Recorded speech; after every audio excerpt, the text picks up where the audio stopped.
नमस्कार सम्मानीय कृषक बंधुसकल खेती बातित अलंकित करा कृषकসকললৈ আজি আকৌ মই নতুন ভিডিও এখন দিবলৈ গৈ আছো। প্ৰথমতে আপোনালোকক নতুন বছৰৰ হিয়া ভৰা আন্তৰিক শুভেচ্ছা জনাইছো। আশা কৰো মোৰ ভিডিওখন আপোনালোকে আৰম্ভণিৰ পৰা শেষলৈকে নিশ্চয় চাব। চালে আপোনালোকে জানিব পাৰিব যে মই আজি আপোনালোকক এই ভিডিওৰ মাজেদি আপোনালোকক কিছুমান কথা জনাই দিম। আজি মই আলোচনা কৰিম লোকেল জলকীয়াৰ খেতিৰ বিষয়ে। তো বহুত কেইজন মানে কমেন্ট কৰিছে যে দাদা লোকেল জলকীয়াৰ খেতিৰ ভিডিও দিব লাগে। তো সেই কাৰণে মই আজি আপোনালোকলৈ নতুন বছৰতে নতুন সিজনতে আপোনালোকক লোকেল জলকীয়াৰ ভিডিও দি আছো। আশা কৰো আপোনালোকে মোৰ ভিডিও চাই উপকৃত হ'ব পাৰিব।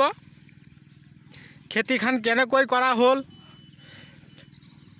কি পদ্ধতিত মই খেতিখন কৰিলো, মোৰ নিজৰে খেতি।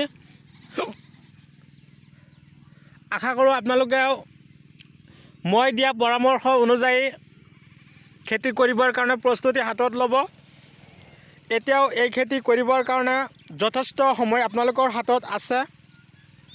যদি আপোনালোকে আশা কৰে যে মই জানুৱাৰী মাহত ফেব্ৰুৱাৰী মাহত লোকেল জলকীয়াৰ পুলি পেলাই মই জলকীয়া লগাম বুলি যদি আপোনালোকে ভাবিছে তো বঢ়িয়া কাম কৰিছে। আপোনালোকে এই জলকীয়া যদি কৰিব পাৰে মিনিমাম আপোনালোকে 6 মাহ ভৰ আপোনালোকে এই জলকীয়া বজাৰলৈ বিক্ৰী কৰিব পাৰিব। মোৰ জলকীয়া খেতিত অলৰেডি জলকীয়া আহি আছে। এতিয়া মই ধৰক 70 পৰা 80 টকা কিলো বিক্ৰী কৰিব পাৰিম। তো কথা হ'ল মই কেনেকৈ কৰিলো, কি পদ্ধতিত কৰিলো, খেতিত কি সাৰ দিলো, তাৰ পিছত মই বিধানৰ কথা অলৰেডি আপোনালোকক জনাই দিছো। লোকেল জলকীয়া যদিও খৰাং বতৰ আছে তথাপিও এই খেতিত পানীৰ যোগান ধৰা হৈছে, জলসিঞ্চন কৰি থকা হৈ আছে।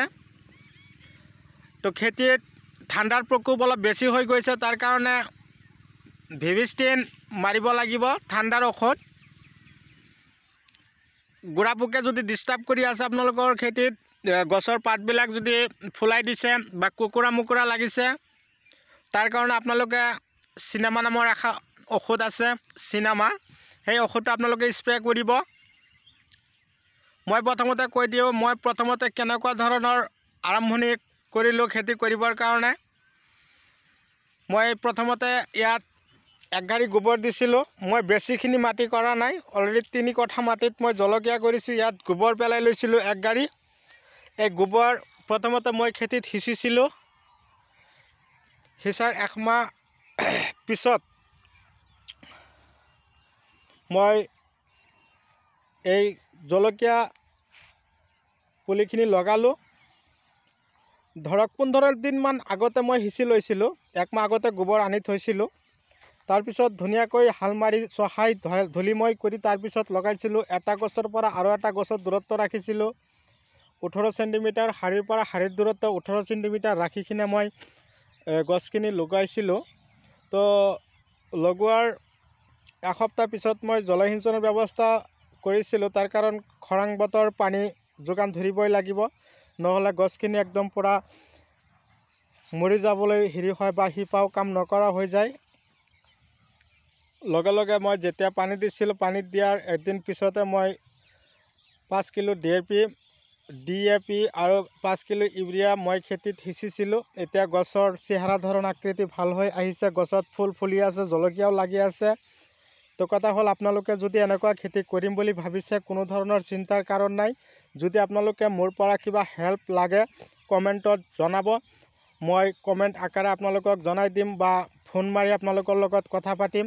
তো বন্ধুসকল এনেকুৱা ধৰণৰ খেতি কৰক, আপোনালোকে লাখৰ টকা উপাৰ্জন কৰক, মই সেই আশা কৰোঁ। মই আৰু বিশেষ নকৈ আজি মই আপোনালোকৰ মাজৰ পৰা বিদায় লৈছোঁ। পৰৱৰ্তী ভিডিঅ'ত যাতে আপোনালোকক পুনৰাই লগ পাওঁ সেই আশাৰে। তো কথা হ'ল আপোনালোকেও এই খেতি কৰিব, আপোনালোকে এই খেতিৰ পৰা যথেষ্ট পৰিমাণে লাভান্বিত হ'ব পাৰিব। তো বন্ধুসকল ধন্যবাদ।